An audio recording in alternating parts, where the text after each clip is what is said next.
Hi hello నమస్తే welcome to our channel social post. This is Mansa. ఈ రోజు మనతో ఉన్నటువంటి guest law of attraction Vishwamani Babu గారు. నమస్తే సార్. నమస్తే అండి సార్. కొంతమంది ఉంటారు నోరు తెరిస్తే బూతులు తప్ప మాటలు రావు వాళ్ళు నోట్లో నుంచి. సో అలాంటి వాళ్ళ మీద ఎలాంటి ఇంపాక్ట్ ఉంటుంది మీ లా ఆఫ్ అట్రాక్షన్ ప్రకారం? ఎంత దరిద్రంలో ఉంటే అలాంటి మాటలు మాట్లాడతారని అంటారు. కాబట్టి వాడు మొత్తం నెగిటివ్ పర్సన్ అనమాట. అతను ప్రతిదీ నెగిటివ్ గా ఆలోచించేవాడు. ప్రతిదీ నోరు ఎత్తుకుంటే అప్పుడే ఆటోమేటిక్ గా డబ్బిచ్చుకుంటూ కూడా రాదు, అంత కోట్లు ఇచ్చుకుంటూ కూడా రాదు, అంత ఆనందంగా వస్తుంది వాడి నోట్లో.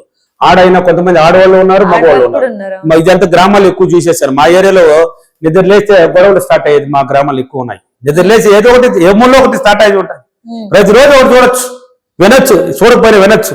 అబ్బా లేచిందే పొగ అనేసి, మా ఊర్లో పొగ అంటాం దాన్ని. ఆ పొగ లేసిపోయింది అంటే గొడవలు లేసిపోయింది అని అర్థం. అంటే పనికిరాని వాళ్ళు, నెగిటివ్ ఆలోచించే వాళ్ళు అలా మాట్లాడి మాట్లాడి మాట్లాడి వాళ్ళ జీవితాన్ని జీరోకి చేసుకుంటారు. పక్కన ఆడవాళ్ళు ఉన్నారే, మగవాళ్ళు ఉన్నారే అని ఆలోచించరు. ఎవరేమైనా ఉన్నా ఐ డోంట్ కేర్. అప్పుడు బూత్ వచ్చింది అప్పుడు తిట్టాడు. తిట్టి తిట్టి తిట్టి నెగిటివ్ గా అంటే దరిద్రపు దేవతను వాళ్ళు ఆహ్వానించి వాళ్ళు మొత్తం ఇంట్లో మొత్తం అంటే ఇల్లు వాతావరణం కూడా చూసినామంటే వాళ్ళ బూతులు వచ్చేవాళ్ళు, బూతులు మాటవాడు ఇంటి వాతావరణం చూసినామంటే కూడా పనికి రాకుండా ఉంటాయి. వాళ్ళు మొత్తం నెగిటివ్ ఆలోచిస్తారండి. నెగిటివ్ గురించి ఆలోచిస్తారు. అలా ఆలోచించడం వల్ల వాడు దేనికి పనికిరాడు.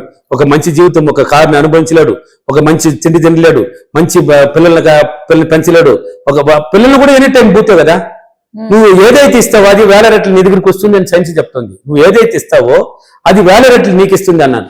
ఇప్పుడు పిల్లలకి నువ్వు పదే నువ్వు ఇంట్లో నోరు తెరిసి ఒక చిన్న పని పిల్లలు ఏదో ఒకటి బూత్ మాట్లాడే వాళ్ళని తిట్టడం, వాడికి అప్పుడు అది పోయి కూర్చుంటుంది ఆ ఎన్వైరన్మెంట్ లో. అంటే నువ్వు బూత్ తిట్టినావు, చదివే పిల్లడు చిన్న పిల్లడితో కూడా తిట్టేస్తున్నావు, కూర్చుంటుంది. వాడు కూడా తెలియకనే ఒక పిల్లకాయలతో కూడా వాడు కూడా బూత్ మాట్లాడతాడు. ఎవరు మాట్లాడతాడా?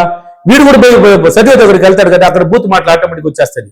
దీనికి కారణం ఎవరు? ఈ బూత్ మాట్లాడేవాడు తల్లిదండ్రులే. వీళ్ళు మాట్లాడినారు, ఎన్వైరన్మెంట్ లో కూర్చున్నది వాడికి కూడా పోయే అలవాట్లు వచ్చేస్తుంది. వాడు కూడా పనికి రాకుండా పోతాడండి.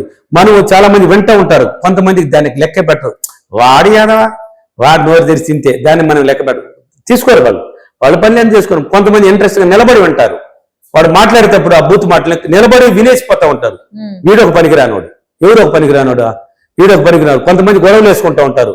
ఒక్క రవాట గొడవలు వేస్తే చాలు, ఎన్ని పనులు పాటలు ఉన్నా, ఇల్లు ఊడుస్తున్నా గానీ, పాత్రలు అంట్లు తోముతున్నా కానీ, బట్టలు అవుతున్నా కూడా అక్కడే పారేస్తారు. పక్కళ్ళు అక్కళ్ళు వచ్చేస్తారు అక్కడికి, ఆ వీధిలోకి వచ్చేయాలి.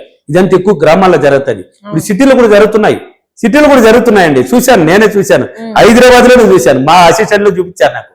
సార్ గ్రామాలు అంటారు, ఇది చూడు సార్, వాళ్ళిద్దరు చెట్లు పెట్టుకొని కొట్లాడుతున్నారు చూడండి సార్ అని జరుగుతుంది. దాన్ని 10 మంది నిలబడుకొని చూస్తున్నారు. పంజాగుడి దగ్గర పక్కన చూశానండి నేను. ఒక ఏరియాలో ఒక వీధిలో చూశాను. నైట్స్ వాకింగ్ లేకపోతుంటే ఒక దానికి చూశాను. సార్ గ్రామాలు అంటున్నారే, మీరు ఇక్కడే చూసాం సార్, చూపించారు. అంటే ఇట్లా అయిపోయింది. అంటే పరిబాటలు అక్కడ వదిలేసి ఇక్కడ వినడానికి వచ్చేస్తున్నారు. అంటే వీళ్ళు గొడవలు వేసుకుంటూ ఉంటే, బూత్ మాటలు మాట్లాడుతుంటే దాన్ని వినడానికి వస్తారు 10 మంది.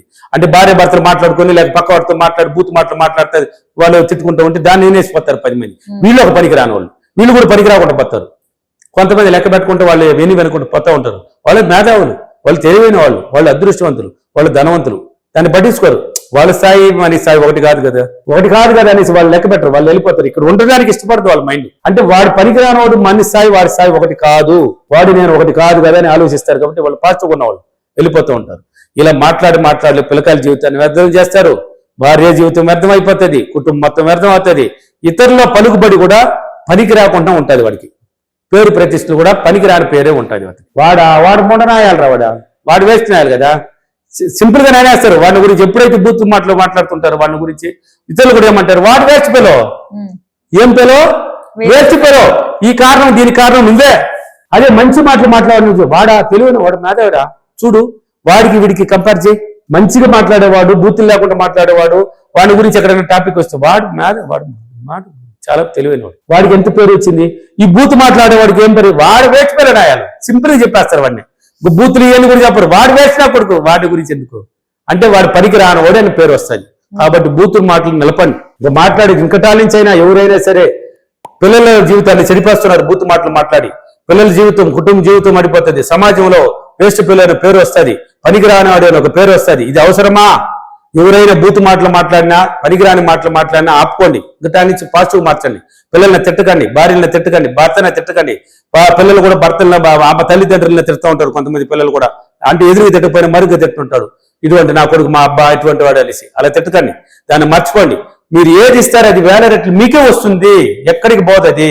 మీరు పనికిరాని బూతు మాటలు ఇచ్చినారు కాబట్టి పనికిరాని సమాజంలో పనికిరాని జీవితం అనే పేరు ప్రతిష్టలు మీ దగ్గరికి వస్తుంది. మంచి మాటలు ఇచ్చేవాడికి మంచి పేరు ప్రతిష్టలు వస్తుంది. కాబట్టి పనికిరాని మాటలు బూతు మాటలు మాట్లాడకండి, ఇలా ఆలోచించండి, ప్రవర్తనలు మార్చుకోండి, మాటలు మార్చుకోండి. ఓకేనా? ఈ రోజు అఫర్మేషన్, నేను ప్రతిరోజు మంచిగా మాట్లాడి మంచి పాజిటివ్ మాటలు మాట్లాడి నాకు మంచి పేరు ప్రతిష్టలు మంచి తెలివి వచ్చినందుకు డబ్బులకి విశ్వానికి చాలా చాలా కృతజ్ఞత. Thank you money. Thank you so much.